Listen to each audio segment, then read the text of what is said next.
What's up, everybody? Welcome to a Tuesday edition of Morning Cup of Hockey presented by Bet365. Open an account with Bet365 today and bet on a huge range of markets. Whatever the moment, it's never ordinary at Bet365. So use our code NATION, NATION, in all capitals. My co-host is back. That's Colby Cohen. I'm Jonny Lazarus, and we have a great show for you today. We got Alex Vlasic, the former Boston University Terrier, hopping on the show with us, and current Chicago Blackhawk. He'll be on probably in about 5 minutes. Colby is actually in Boston right now. Went to the Beanpot games last night. So let's hear your thoughts on both games last night. Colby, how'd it go? I mean, there were two blowouts. Well, first of all, it's good to be back on the show. Obviously, yesterday I had Carter Hutton filling in. So I missed you, though. Did you miss me? We do appreciate that Carter filled in. I also received a number of text messages that the show sucked without me yesterday. So I was also excited to have people tell me that. I also feel like we haven't really had an opportunity to talk since you levied that big Islanders bet publicly. And I mean, I screenshotted it, and I just want to say this, like, I am a massive Islanders fan now.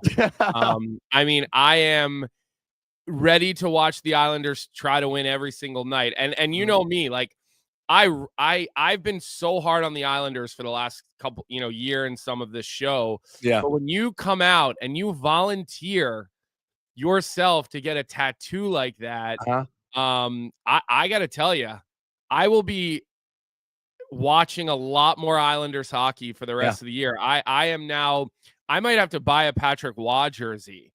Well, you're rooting for Tony, and you're rooting for me to get a tramp stamp. I'll get a Tony D's face next to the Islanders logo on my lower back. Yeah, well, listen, I just think, you look at how banged up that team is. They're winning. And by the way, not a botter. This is not slander against Carter Hutton. It was really slander towards Johnny. I heard. We love Carter. I heard Carter was sensationally good yesterday. Came in relief. Pitched a shutout. I just heard Johnny refused to back check, wouldn't finish his hits, none of the important stuff. So I needed to get it on the record for our audience to hear that, you're going to have to do it if the Islanders make the playoffs. I will. I said I'll do it. And I got to tell you something. Your mother is going to be pissed. Yeah, she is. But they're not going to make the playoffs, so it's fine. You have to come up with something that would it be an Islanders logo? I mean, we could figure that out, but you're going to have to get it, and you're going to have to get it in the place you said you're going to get it. So, yes, I am in Boston. I did go to the Beanpot games last night. We'll save that until later in the show. Alex Vlasic is about to join us. Look, I think we've talked a lot about Alex Vlasic on this show for the last 2 years. There hasn't been a ton of bright spots. This is a team rebuilding. This is a team that's struggled. They've had to fire a coach. We have our weekly, shows with Pat Maroon. So I think people get a lot of Blackhawks coverage. Kyle Davidson's been on the show. Like, we've definitely represented the Blackhawks on here. But if you were going to pick out a bright spot on this Chicago Blackhawks team for the last 2 years, a guy who's just been good for them, really.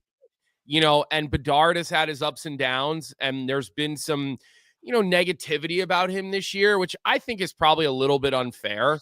The negativity surrounding Bedard, I just think it's unfair. But there's been a guy who's just been really good, and we had assistant general manager of the Four Nations on our show, Chris Keller, who said it was really hard for them not to pick this guy for the Four Nations. And I'm on the record saying Alex Vlasic will play for Team USA in the Olympics next year. I'm on the record saying that. So people in the chat have said Alex Vlasic is my Alexis Lafreniere. Like you're Lafreniere. Vlasic is my version of Lafreniere. Because I do truly love and think that this player's, a really good player. So I assume you have to read him in here with one of our sponsors, and then let's bring on Alex Vlasic and let's see what he's up to. Yeah, very well said. So before we bring Alex Vlasic on, just want to give a quick word from our sponsor, Proraso, the most complete choice for shaving and beard care, made in Italy since 1948. Proraso has been a staple of Italian culture in barbershops globally for 4 generations. So get 15% off at Proraso-USA.com. with our promo code Hockey15 in all caps, Hockey15. Let's bring Alex Vlasic in here. And my first question, actually, I watched your interview hold on. yesterday. We're gonna start. What? We're gonna start with the chat. You cut me off already? Okay, already. So first off, you should always say good morning when we have someone come on before you start asking them questions, Johnny. I kind of figured you know that by now. So Vlas, how are you? You in Chicago? Like, give it, Yeah, I'm at my apartment. I'm in Chicago. I'm good. Yeah, just woke up about 30 minutes ago. Got to practice today. We had practice yesterday. Game tomorrow against Edmonton. So we're gearing up for a tough one tomorrow night. Yep, McJesus is not going to let you off the hook. I assume you'll have a lot of minutes against him.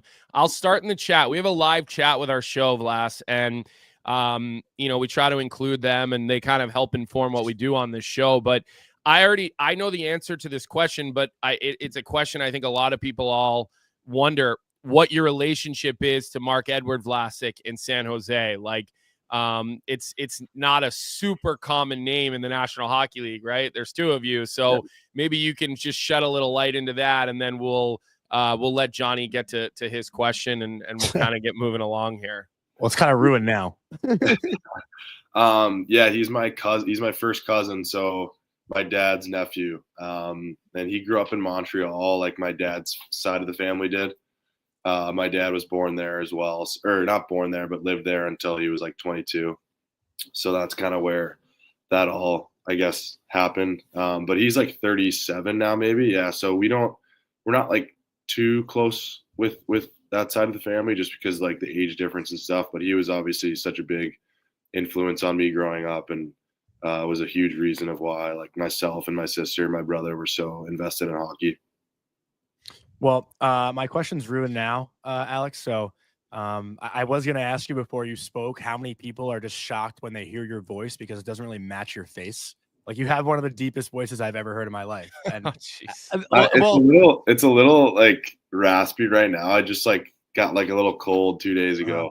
Like I don't usually sound like this. I'd say it's a little bit higher pitch. I don't know. Colby has heard me speak before. I know this. You talk a lot of shit on the ice, so you're probably losing your voice here through this 80. You're still getting used to talking shit 82 times a year rather than like 45 times a year. So probably you're at that. You need All-Star break as much as anybody needs All-Star break right now to get the vocals going. The first time I heard him speak, I thought it was James Earl Jones. Like I didn't realize like who was speaking. It was crazy. I just, for a young guy, you don't expect someone to have that deep of a voice. But I'll transition into a different question. Obviously, with this Four Nations break, are you one of those guys who's just gonna, be able to stay off the ice, or are you gonna be itching to stay on every day and try to keep your legs going? Because a 2-week break is a lot, especially for a young guy. I feel like when people your age just can't get off the ice.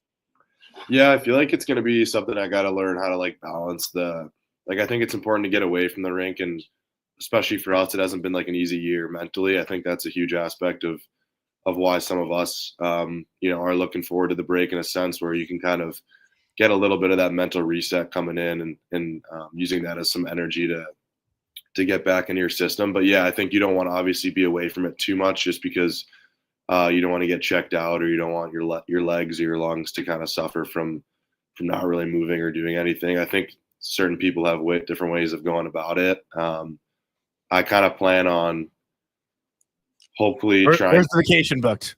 Where's the vacation? I'm going to Cancun. Nice. Yeah, I need some warm weather. We were just in Florida last week for the road trip, so it was nice to get a little bit of sun there and kind of base tan.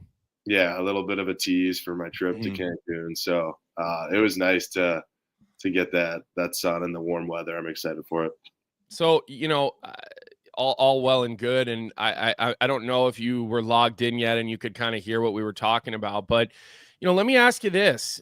Your name was definitely talked about for Four Nations. If we got to look in Bill Guerin's office at like our depth chart on defense, you would be on it, right? Like, obviously you didn't make the 7, but you might be number 8, you might be number 9.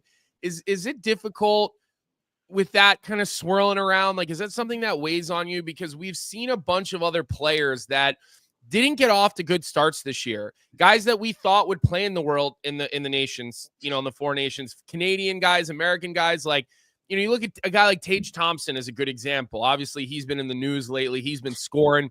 The beginning of the year, he just couldn't get his game going. And there's a number of guys like that around the four nations, around their different countries.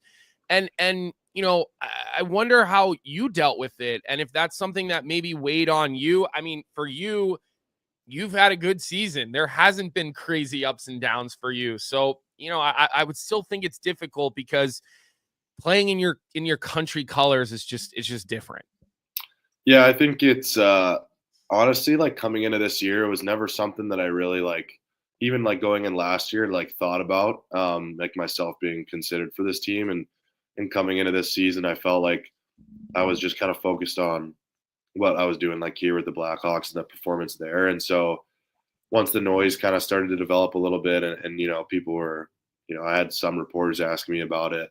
Like I said, I never really truly envisioned myself making the team, I guess. So it was easier for me to kind of tune that out a little bit.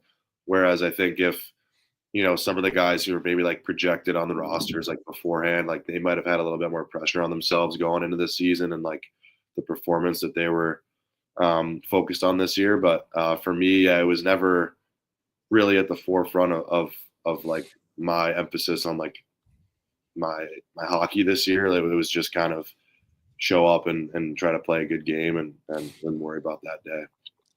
Well, now that it is being talked about, is the Olympics on your mind? Definitely. Yeah. I mean, like Colby said, I think being able to represent USA is obviously such a big honor. And I got the opportunity to do that this past summer at World Championships, and we had a really good team. It was a lot of fun to be a part of that. So, I think that would obviously be, that's the highest honor you could get playing in the Olympics. So it's definitely on my mind and something that, I would love to be a part of. Well, look, you should be rooting for our show to blow up then, because we're carrying the flag.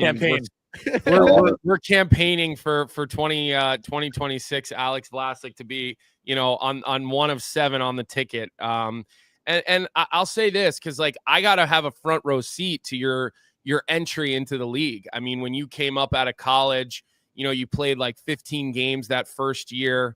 Which was awesome to see. And then you go back to the American League basically the entire next year, right? I remember you had a little cup of coffee that next year, maybe 7 or 10 games, if I can remember exactly.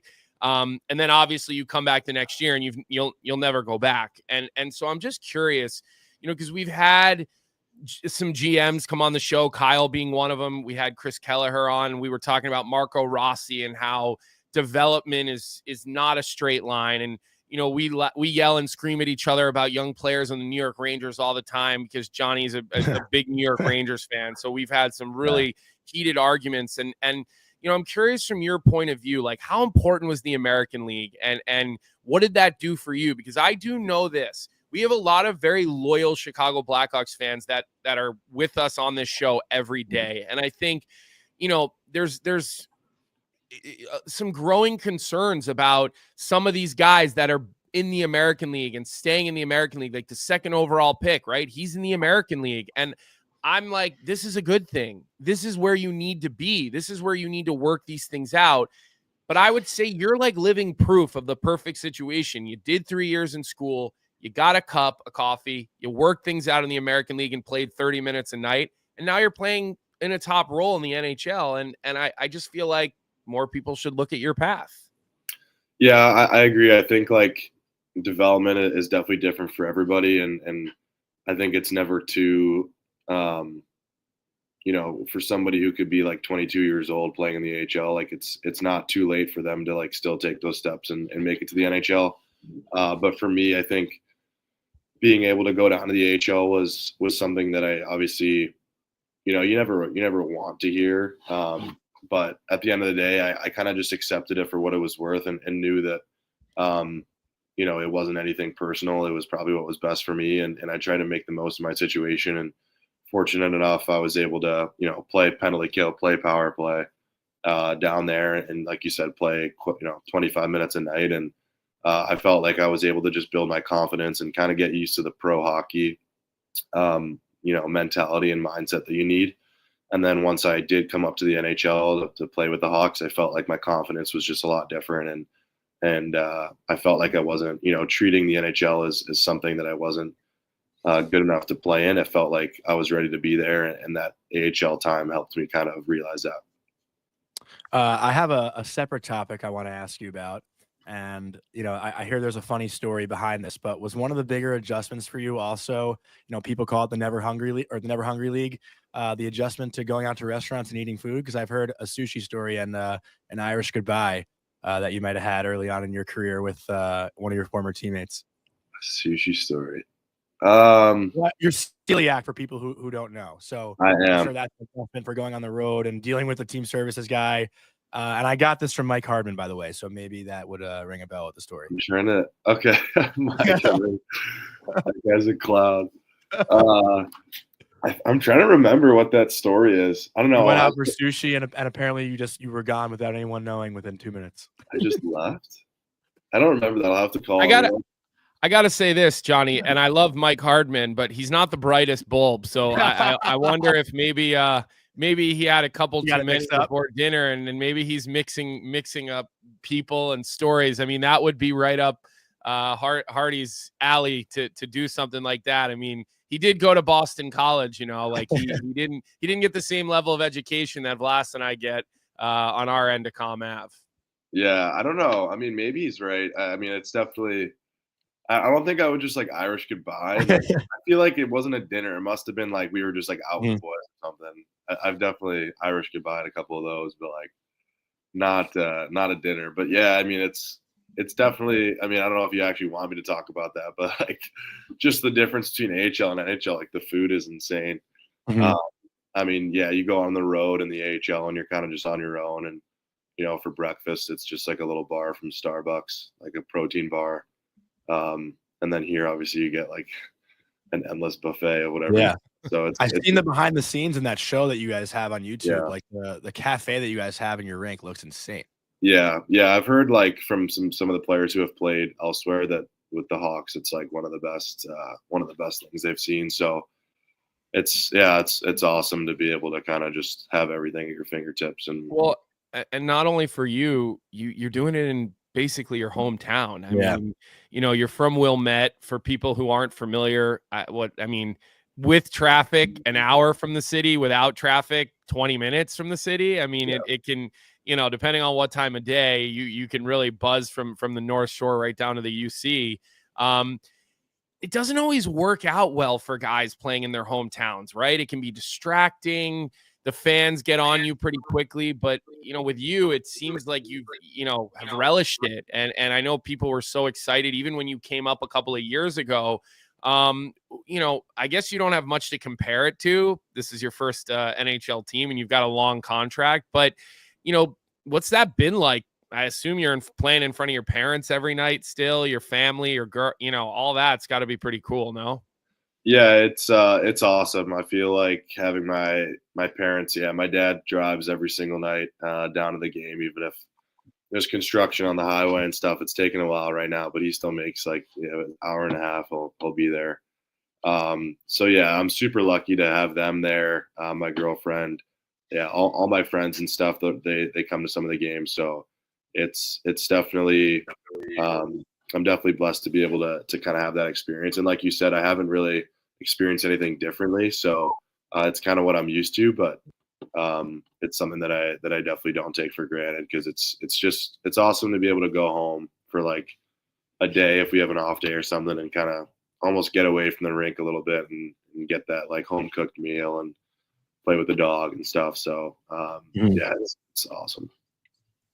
Playing with the dog is speaking Colby's language. I'm sure, that's something Colby loves hearing about. But when you got your golden, I think you were sending me pictures when you got the golden. I was asking you where you got yours from. Yeah. And we have somebody in the chat right now saying mine. No, my dog came from Maine. So Oliver's from Maine. We have somebody in the chat right now. Dizzy Dan says he remembers watching you play when you were with the Wilmette Braves. So how old would you have been with the Wilmette Braves at that point? I mean, that's like the first team that you play with. So I could have been anywhere from like 6 till 10. Wow. Yeah. Where is that in relation to like Highland Park and Deerfield and like Naperville? And stuff like that? It's I would say Highland Park. It's about like 20 minutes south.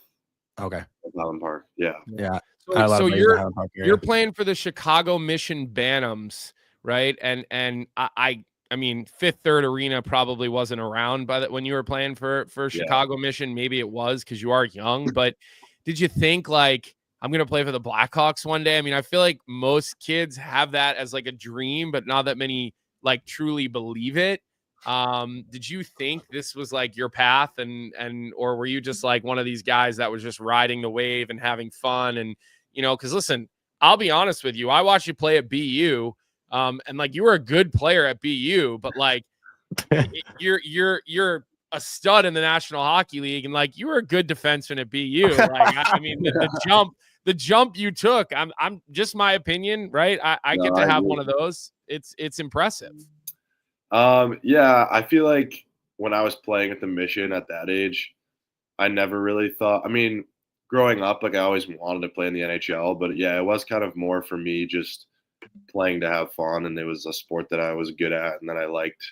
So I just kept doing it, and it kind of kept taking me places. Like I found out that I was able to, commit to BU. So that was awesome. And then I made the program. So I think right around then was like right when you get to the program is when you realize, okay, this is kind of like a life adjustment, and this is probably what I have to like when I have to realize if I want to take this seriously or not. Because I kind of went from playing U16 at the Mission, showing up and just like hopping right on the ice and being really good and never having to worry about anything. And then you get to the program and everybody's just as good, if not better than you.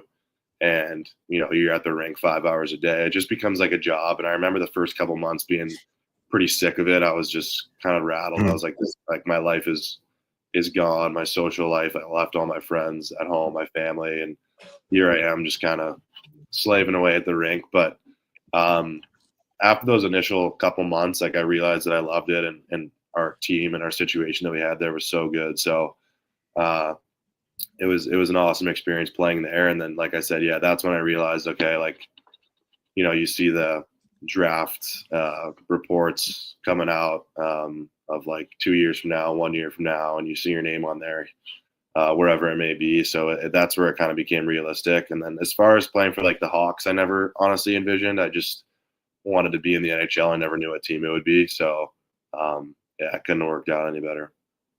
Are you still like hanging out with your childhood friends and stuff like on the regular? I can't imagine like, because I know Chicago is a city like New York where everyone grows up, they go to college, and everyone just comes back, right? Like it's a city you want to live in as a young adult. Like I can't imagine if I was 23 playing for the I'd be going like, I'm sure you go to Tao with your high school buddies or something, right? Like that's where all the Chicago kids are going when they're your age. Yeah, exactly. I think honestly during the year, not so much just because of like we're always playing and everything, but during the summer, yeah, like when all my hockey friends or like my teammates are gone and I have nothing to do with like hockey, that's yeah, I'll hang with my high school friends, and it's so nice, like especially with my girlfriend and stuff, like she has her high school friends here too. So honestly, like since I was a sophomore in high school, I've been hanging out with the same group of people that I do today. So yeah, it's incredible to be able to do that. Have you aged out of Lollapalooza? I honestly, I've never been. I don't really like. It's not my thing. I just like it. Just kind of seems a little ratchet for me. Yeah, it is. I was in Chicago this summer during Lala weekend, and the amount of people you see coming off the trains and stuff in the city was it's 5 blocks of kids in neon clothing, and it's nuts. Yeah, it's crazy. Blas, let me talk to you about some current day Chicago Blackhawks stuff. And, I know you kind of have a little bit of a time clock here, so we won't keep you too much longer. But, you experienced your first coaching change this year. Obviously, Luke Richardson gets let go. Awesome guy, former NHL defenseman. Anders Sorensen comes in, who you played for in Rockford. So obviously you're very familiar with. And I know when you were in Rockford, we used to get great reports from Anders about you and what was going on with your game. But I'm just curious, like for the fans that are Blackhawks people, like what are the differences between Anders and Luke Richardson, and maybe how's Anders different in the NHL than he was in the AHL? Because, I think a lot of people are curious if he's going to get the opportunity to coach next year. I know Kyle Davidson has a lot of faith in Anders Sorensen. I know he's done really good things with development for guys in the AHL. I think Connor Bedard, whether it's on Anders or not, has been a lot better since Anders took over. I think your team, has at times looked like a much quicker team.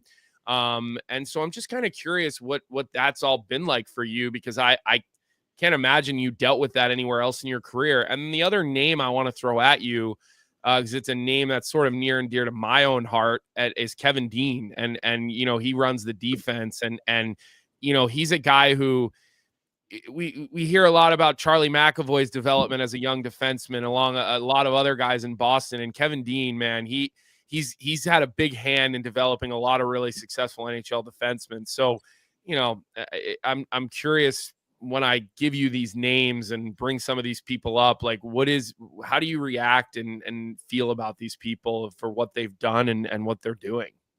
Yeah, I mean, I think Diener's been great for me, great for everybody. Honestly, I think even the older veteran defensemen like him a lot. I think he's just very good at being realistic. I think that can be challenging sometimes as a coach. Sometimes you can get a coach that's all over you for certain plays. And at the end of the day, if you watch, the best teams, the best players, everyone makes mistakes, and not everyone's game is perfect. And I think Diener is really good about realizing that and just accepting that, sometimes those mistakes do happen, and it's the physical ones that you'll live with. You don't want to make those mental mistakes. So he's been really good for my development, especially last year, kind of giving me the opportunity to push the envelope at times, skate the puck up and hang on to the puck. So that gave me the confidence to kind of explore that area of my game.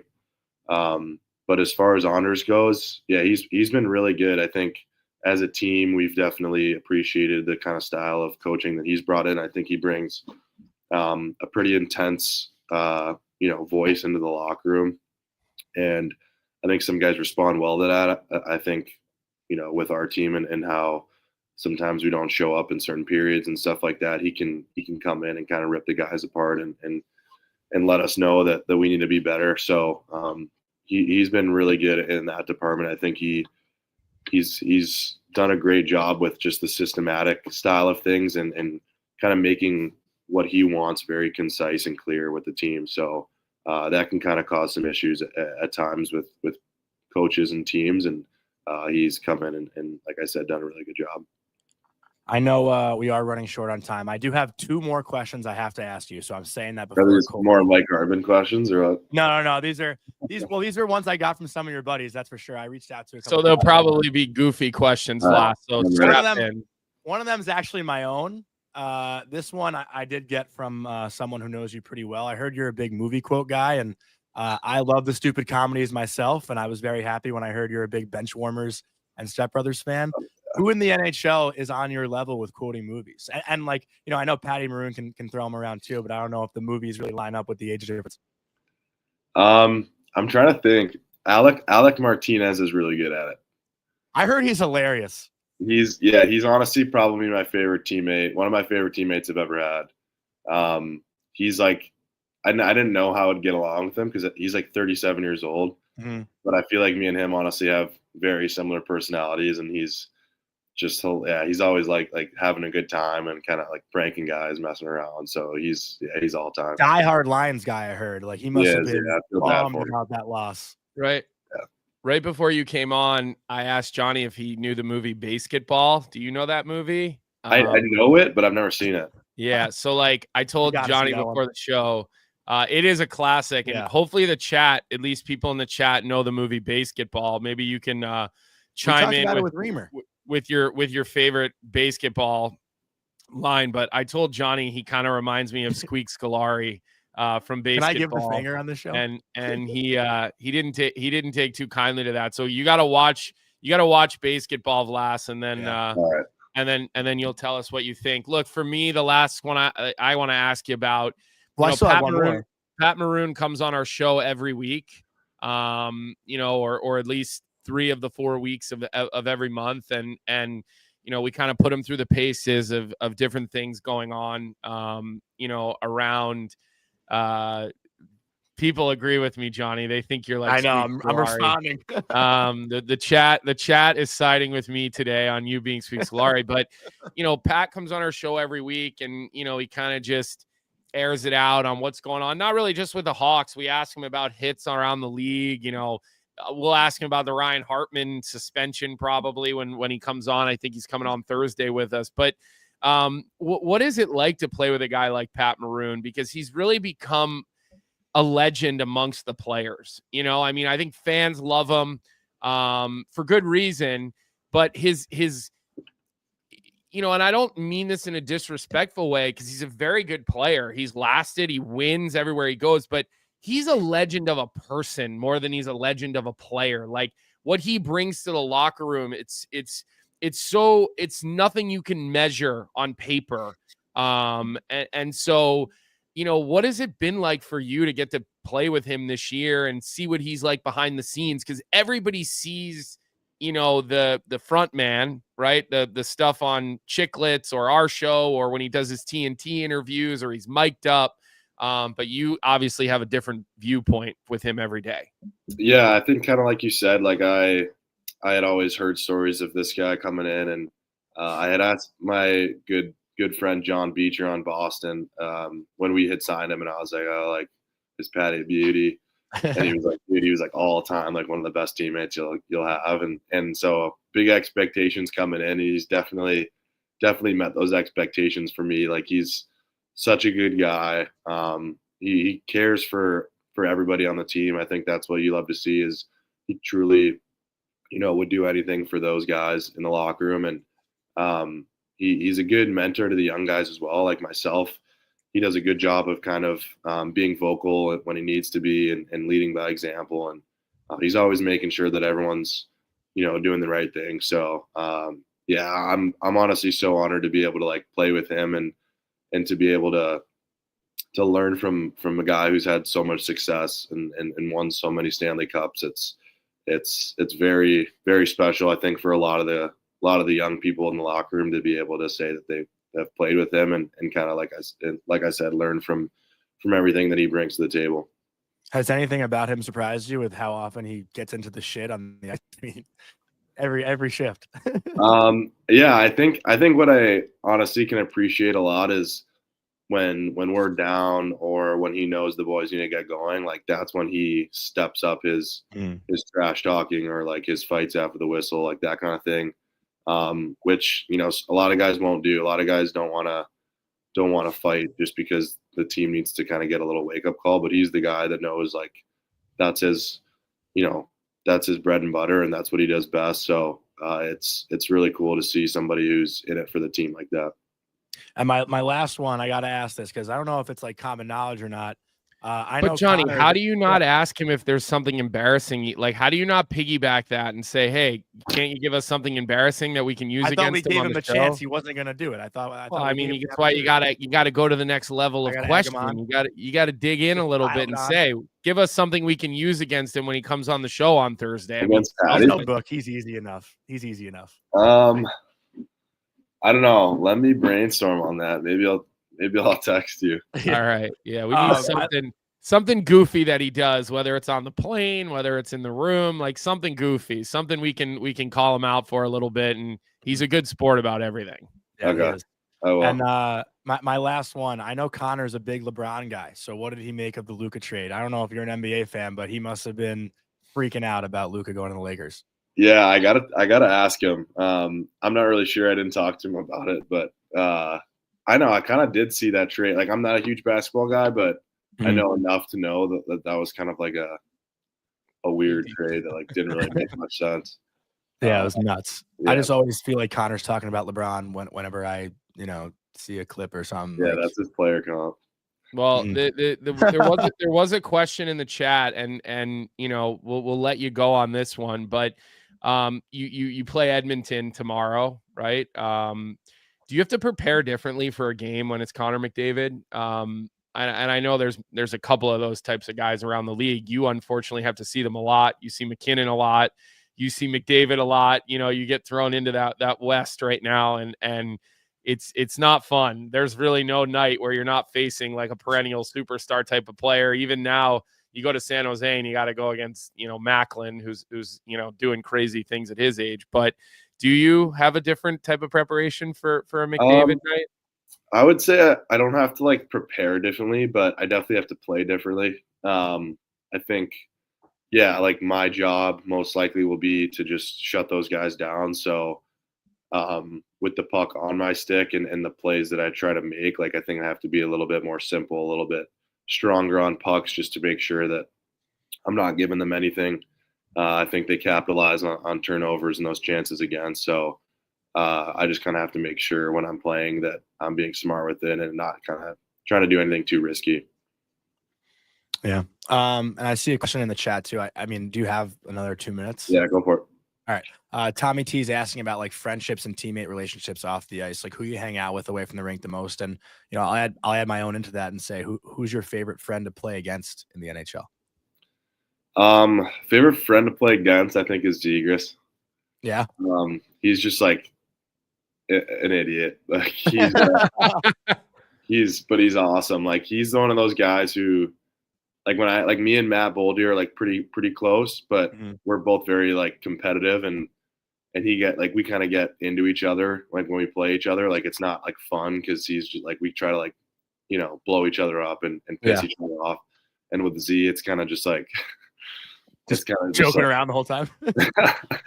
Like this guy just like makes me like I'll skate by him and I'll say something like stupid and it just makes me laugh. But on the ice, I mean, I'm trying to think. Like I think me and Reichel, we lived together in Rockford, so we've grown very close. I've known him probably the longest out of anybody that's been here. So he's a beauty. You can ask Patty about him. I think he loves. They love each other. So yeah, I think Reichel spent Christmas with him. Yeah, he's just like such a funny guy. And then Martinez as well. But I like the team that we have right now in terms of going to dinners and stuff. Like I'll mix it up. I'll go with the older guys sometimes. I'll go with the young guys. I feel like I'm kind of in the middle between all of that right now, which is a good spot to be. I like it a lot. Mm-hmm.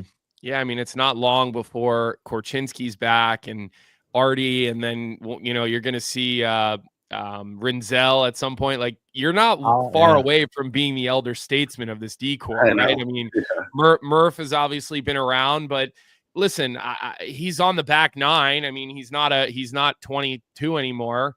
Jonesy's obviously been around and he's got a lot of years left, and but you're not long before like they're going to be calling you Grandpa Vlas back there, which is kind of crazy because it feels like it just started for you. I know. You're coming up on that. I know. I feel, and my dad always brings that up to me. He says like, pretty soon you're going to be one of the oldest guys, like most tenured oldest players. Yep, at the team. So look, I know you got to get to practice. Say hello to everyone. I'll be calling you when that extension kicks in next year. I'll send you the wiring information. But we'll wait until the extension kicks in before we go too heavy on that one. Listen, enjoy your trip. Keep your phone on. Listen, anything can happen the next couple of days, and you never know. Guys have started to drop out of the Four Nations for injury related reasons. So you just don't know. And so I would say even once you get to Cancun, keep your phone on. Right? It's you don't know, right? You just don't know. So great having you this morning, man. We talk a lot about you on this show. Well deserved for more reasons than one, and we'll try to catch you this summer. Maybe get you on here for an hour, and maybe we'll get Pat on at the same time, so you guys can jaw at each other a little bit on the show. Maybe Boldy. Yeah, you can sure Patty for his I don't know if you've seen it, but his pea coat. He wears the same pea coat like everywhere he goes every day. Okay. I thought he wears the same hat every day. That too. But yeah, he's got his uniform. He's got like a gray pea coat. He wore it on the ice one time. It was hilarious. I'll send you a picture. Yeah, send us a picture so we can put it on the show when he comes on Thursday. All right. Yeah. All right. I will. At, All right, the family Vlad. skate, you wore it, right? Yeah, I saw that. Yeah. All right, pal. Listen, Thank you. have a good rest of your day, man. Thanks for coming on. Yeah. Thank you guys very much. Appreciate it. Awesome guy. Great get, Colby. Yeah. He's just a personable kid. You know, I love that. He's personality. He's not shy to do, like, No. I've seen him on other podcasts. Like, he does all these different shows. Well, I love that he called Zegers an idiot, like, obviously in a loving way, right? But he called him an idiot, and so you know, I thought that was pretty funny. Listen, when the Hawks are good again, it'll be awesome to be able to get him to come on and you know, chat about it. Like, I know we turn that into like an interview just because, like, listen, the Hawks are not a good team this year. Like, we're not gonna you know, we're not gonna pretend like they're a good team, right? It's great that he's willing to give us this time, but it'll be fun when they're good again, and we can have those conversations with him, because he does have a personality. Like, he's not afraid. Like, he's a goofball, like, in a good way. I wanted to ask you too, like, what were you like when you played against your buddies? Because like, I was kind of like Zegers, where I just kind of fuck around with my friend the whole time. Like you know Justin Kapellmaster, right? I know him because of you. Yeah. So he was like a very intense goalie, and whenever, like, he had his like routine, and no one could mess with him on game day. So when we would play against him in college, I knew he loved his music, and I would just nonstop FaceTime him so his music would like cut off, like during his pregame stretch and shit. Like, I would love to do shit like that because you're annoying. That's like annoying. That's not funny. That's annoying. It's funny for me. Yeah, but that's an annoying. Like, you would do that to me, and it would. I'd be sitting there, and I would just throw my phone at a wall because you'd be annoying me. So I mean, look, I think for me, you know, I had a couple of different friends that probably would be a little different, but like, for the most part, when I'm playing against a friend, I'd play harder. I would probably play a little more physical. You know, because listen, I think for me, I competed harder against guys that I knew. You know, I think even back to like young youth hockey, right? I mean, I think back to youth hockey, and I think back to playing, you know, Kevin Shattenkirk was a Devils youth player, and I was a junior flyer, and like, I saved my best for when him and I went against each other at those ages. And then we got to college, and I when we played against, you know, Reamer, I tried to be a little extra physical on him, you know what I mean? And then I mean, look, in the USHL, Nick Petrecki, who was a friend of mine my whole life, who was a first-round pick by San Jose, if anybody remembers that name, him and I dropped the gloves and fought when he was in Omaha and I was in Lincoln. And we after the game, we went to dinner with our parents, right? You know, because our relationship just went so. You know, I think that you try to go harder against your friends. You're obviously you're not, you know, there may be some things that are a little more off limits with those guys, but yeah, that was always kind of my way, is going a little bit harder and getting a little bit extra against my friends. I guess that's maybe started with my brothers, like, you know, fighting with my brothers as much as I did growing up. I mean, my older brother, who is 5'7", is not a big guy, but would just pummel me as a kid, pummel me, because I was, you know, a skinny as a toothpick. I didn't have, like, I couldn't do a pull-up until I was like 16. Like, I'm not kidding. Really? Yeah. I don't think I could either. Yeah. But we also, like, guys didn't work out and train. Like, my first ever time training was when I got to the national team as a junior in high school. So I'd never done training before that. It really wasn't a thing. You know, my dad would take me to the track and just make me run laps. Like, and I would do like plyometrics at this place called Summit in Villanova, PA, which Steve Mountain used to run, who was an agent. So it just wasn't a thing. Wait, the pull-up thing, there's nothing more embarrassing. I don't know if they made you guys do this at your like regional camps for USA Hockey. When we had New York State camp, they would put you through like a couple different workouts, and the pull-up challenge was always the one everyone was worried about. Yeah. My first year, I literally did zero. I couldn't. Yeah. Listen, I couldn't do one. Danny Willett went after me and got like 25. At the national development team tryout, I did one pull-up. At least you got one. I couldn't even do one. Ian Cole did like 30. Yeah, like, I mean, but very few guys could do it, but most guys could do, could do more. And but like, yeah, dead hangs. People have a reference point. These are dead hangs. Like they're not, they're not overhand, easy. not underhand. They're pull-ups, not chin, and they're dead hangs. And look, but for me, like I bet you Vlas would tell you a similar story. I get to the national team as a junior in high school. At the time, I'm 16. I'm 6'2", like 160, right? Like just a licorice. When I left the national team and I arrived at BU 2 years later, I was like 6'3", 205 to 10 pounds. Wow. Like in 2 years of actually training, having never trained before, you put on like 30, 40 pounds. And then you have to try to figure out how to play with that. So, Zach, I see you're in the chat talking about Elite Edge and Malvern. And listen, it's so different now. Like kids are training now at a young age, which I think is great as long as it's the right type of training. So, but Vlas is such a good example. And I said this, like he was a good player at BU, but nobody thought this guy was coming to the NHL and going to be a number one shutdown defenseman. Like,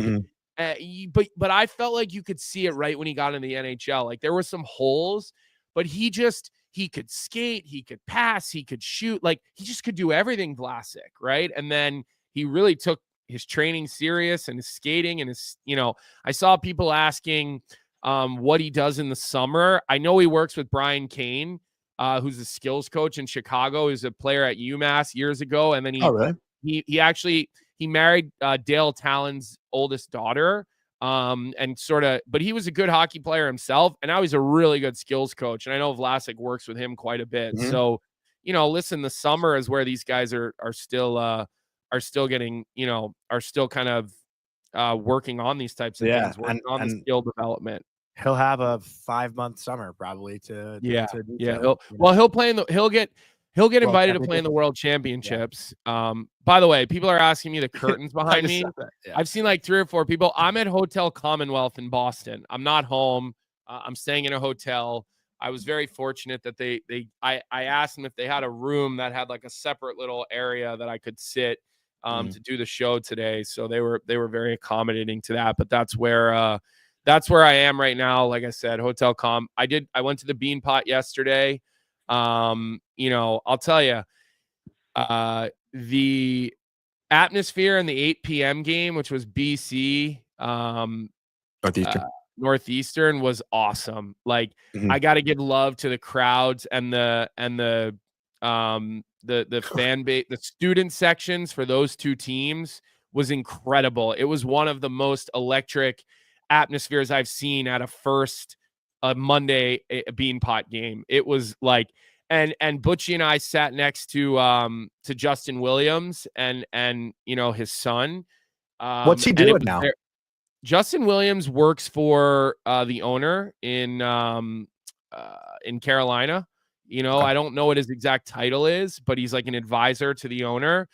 Tell you what, he was telling me some fascinating things about Tom Dundon last night. I'll have to ask him if he'd ever want to come on our show. Like Willie's a pretty low-key guy. I know he's been doing some TV stuff in Canada. I don't know if anybody's seen him on Hockey Night in Canada. He does a really good job. He told me some really interesting stuff about Dundon and just about the way they look at things there. And we've heard Frank talk about how they're not afraid to try different things and challenge the status quo. And I got to say, I think that there's a method to why Tom Dundon's been successful and earned the money he's made to own a team and why they do things the way they do. Justin Williams promised me that they're working hard to sign Rantanen, and make that obviously happen long term. But it was him and his son's first Beanpot experience, and they were blown away. Like the 5 p.m. game was, it doesn't get crowded till the third period. Yeah. But Northeastern and BC student sections were, the whole upper bowl was filled, and the building was incredible. It has a Bruins playoff game atmosphere for the 8 p.m. game of the Beanpot. It really does, especially if you get the right teams in it. Harvard just doesn't have this near the fan base that the other 3 schools do.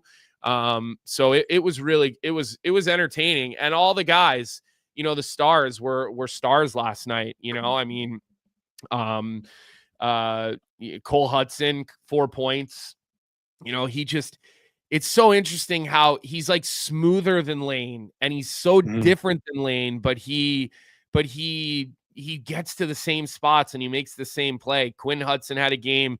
I don't know if anybody saw Shane LaChance go between the legs from the doorstep on the power play. Sucks we can't watch it like outside of Boston. You can't really well, you can. It's not on ESPN Plus. Yeah, it is. I'm like pretty sure it's ESPN Plus. I didn't see it last night. You didn't see it available on ESPN Plus? No. I know the previous years it's been on ESPN Plus. Those guys really stood out. And then, look, Ryan Leonard, like, he shouldn't be playing college hockey. He was so good last night. I got to tell you, like, a bunch of people I ran into last night, because it's a Monday night. And Jeremiah, just to answer it was on ESPN Plus, by the way. I didn't see it. The question that you asked, Jeremiah, no, the finals for the Beanpot will be Monday. It's always the first 2 Mondays in February. But I got a bunch of text messages from people. Plus, I saw a lot of it's a Monday. There's one NHL game last night. Yeah. I bet you 25 NHL GMs were there last night. I mean, they're all at the Beanpot. They like this event. It's a Monday night. There's not any other junior games. There's no AHL game last night. I know they're dealing with their whole All-Star Classic right now with the AHL. So heavily attended event, and everybody in that building was like, Ryan Leonard shouldn't be playing college hockey. Like, it's pretty rare. But good for him. Yeah, it's pretty rare for a player, for people to be saying this guy shouldn't be playing at this level. Like, people didn't even say that about Macklin. People didn't say that about Will Smith. People didn't say that about Cutter Gauthier. Like, people didn't say that about Fantilli. Like, you never heard that about those players. I never heard it from people. I heard this guy's good enough to be in the NHL, but I never heard he shouldn't be here. But do you think that's because Leonard already played a year and dominated in his freshman year? Like, the guys you're all saying were basically freshmen when they. Well, that's not true. Cutter Gauthier was a sophomore. I know not Cutter, but like for the most part, those guys were all just 1 year, one and done. I don't remember thinking that even about Luke Hughes, who was a stud. And Brennan Van Riemsdyk is in our chat right now. And he said, he's Brendan, always been here. Well, he started at UNH and then he went to Northeastern. So he got to see it from the Northeastern side. And Northeastern's had a great run of things with the Beanpot. They've been, even in years that have been down years, they've been winning Beanpots, and it's kind of become a little bit, their tournament in the last couple of years. And I see people asking about Gabe Perreault. I'll give you 2 Rangers things from last night. Drew Fortescue is a stud. Quietly, people don't realize how good Drew Fortescue is. He just does everything really well. He's going to be an NHLer. He's going to be a top 4 NHL defenseman, right? He's going to be a guy who plays with Adam Fox. He's that type of 200-foot hard defenseman. Gaps are great. First pass is spectacular. Never notice him for a mistake. Chris Drury made the right move holding on to him and training Mancini for sure. He definitely made the right move. And then the other thing I'm going to say is 2 things. A, Johnny, you're an idiot. I saw you on Twitter saying Gabe Perreault is going to play center for the Rangers. No, I want You're wrong. He's not going to play center for the Rangers. His skating is just not at that level. But I will say this. I did gain some respect for Gabe Perreault without the puck last night. Yeah, he made a highlight play, set up a goal. That was just all world. But, his ability to back pressure, his stick, he's above the puck in the offensive zone. He's below the puck in the defensive zone. Like, his hockey IQ might be the best hockey IQ at this level. Probably, right? Yeah. At this level is probably the highest level hockey IQ player there is. I still think he's a guy who has to go through the American League. Well, would you agree with Would you agree with the comparison that he's similar to a Fox, but as a forward, like the way they think and play? Because you think about the skating, the side. No. I think there's a different level of dynamic for Gabe. I don't know what the right word is for Fox. I mean, Fox won a Norris Trophy. Like, we're talking about one of the, the greatest there is, and at his position. Yeah. I'm not putting Gabe in, but I don't. In college, Fox wasn't that. Right. Yeah. I don't think people would have said Adam would win a Norris when he was in college. Well, I would agree with, but I think Fox plays the way he played at Harvard in the NHL.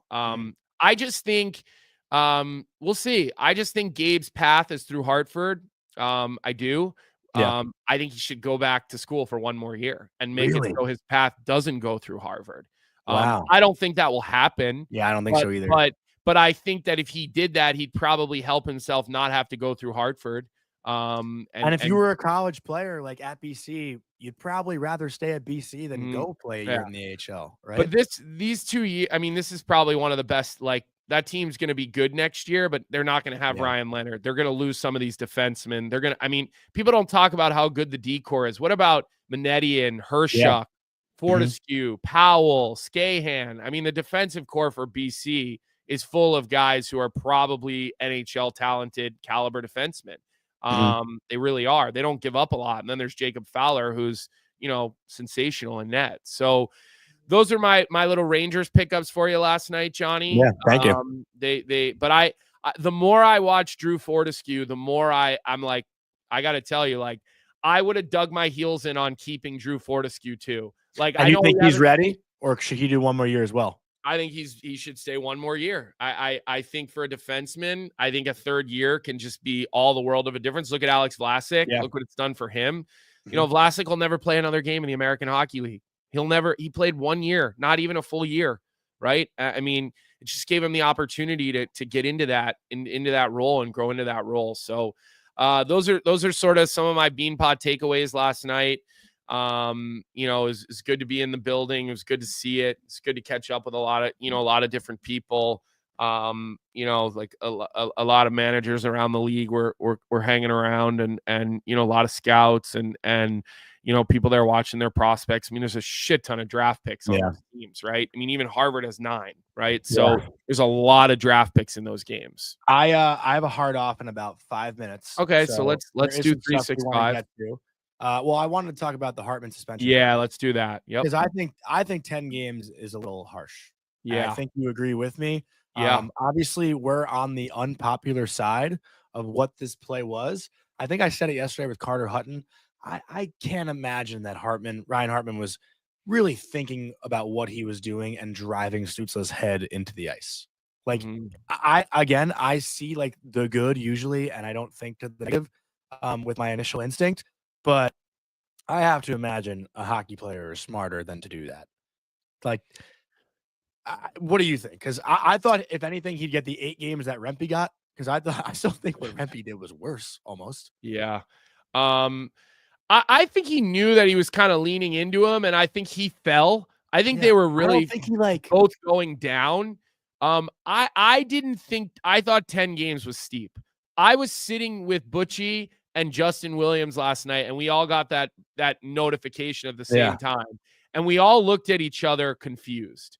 We all looked, and then we all went back to the video and started rewinding it and looking at it and looking in slow-mo and doing what I say that I hate, but I don't know. Like, 10 seems like a lot, but he's a repeat offender, right? He's had suspensions before. They obviously didn't deem this to be a hockey play. And I think that's where you draw the line, right? Like, you talk about the Rempe thing. While Rempe is a donkey sometimes, he's not, like, he's trying to make what he believes to be the way he needs to play hockey. He needs to run into guys. He needs to do things like that. And he kind of loses control of his body parts. All right. And I'm not justifying Rempe, because I've said before, this guy doesn't even belong in the league. Now, he's proving me wrong. So good for him. He does look like he belongs in the league, the way that he's played the last number of games.